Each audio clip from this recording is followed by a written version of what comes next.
Tapi poin ini seringkali disepelekan yang akibatnya bisa keguguran. Apalagi nih.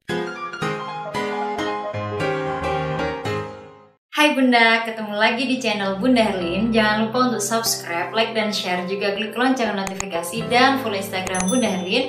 Yuk jadi Bunda yang terhebat untuk keluarga. Nah Bunda, ngomong-ngomong, ketika kita merasakan apa saja tanda-tanda kehamilan seperti kram perut, mual muntah, dan lebih jelasnya silakan klik link di atas. Itu adalah tanda-tanda hamil 1 minggu pertama sebelum telat haid. Nah kemudian yang kita lakukan adalah tes pack. Untuk tes pack biar hasilnya jelas, silahkan klik link di atas. Itu cara pemakaian tes pack supaya tepat hasilnya juga akurat. Nah kemudian ketika hasil tes packnya positif, maka Bunda wajib melakukan hal ini.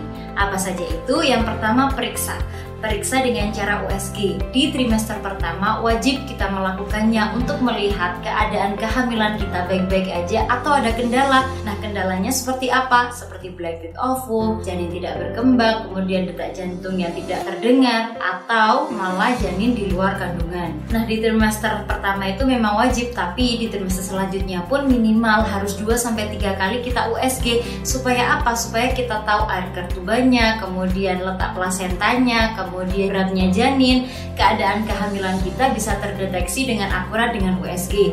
Deteksi dini itu lebih baik ya Bunda. Nah yang kedua adalah pilih bidan atau dokter yang komunikatif, yang klik dengan kita. Ketika kita hamil tahu keadaan kehamilan kita seperti apa dengan jelas. Ketika ada pertanyaan-pertanyaan silahkan diutarakan. Nah kalau udah ketemu nih sama dokter atau bidan yang udah klik dengan kita, jangan gonta-ganti supaya beliau tahu riwayat kehamilan kita dari awal sampai akhir, supaya beliau dapat membantu persalinan kita berjalan dengan lancar. Yang ketiga, bikin asuransi. Silahkan pilih asuransi mandiri atau BPJS. Nah ketika kita sudah punya asuransi, maka bisa meminimalisir budget melahirkan. Bisa kita alokasikan untuk akikah, untuk keperluan bayi, untuk tabungan masa depan anak kita, atau bahkan imunisasi ke dokter spesialis anak. Yang keempat, pilih tempat melahirkan.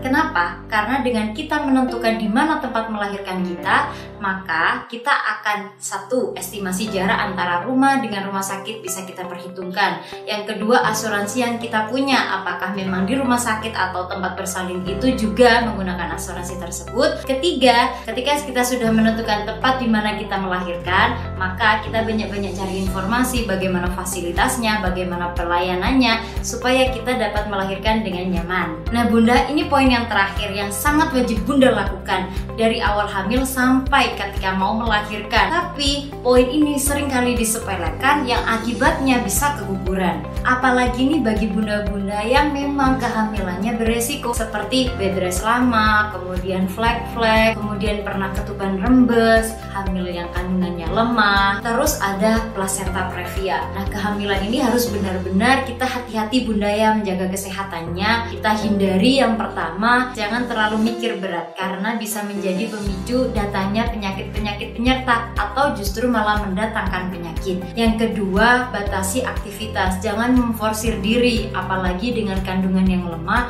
maka kita harus pinter-pinter memilah mana aktivitas yang perlu kita kerjakan, mana waktu kita harus istirahat.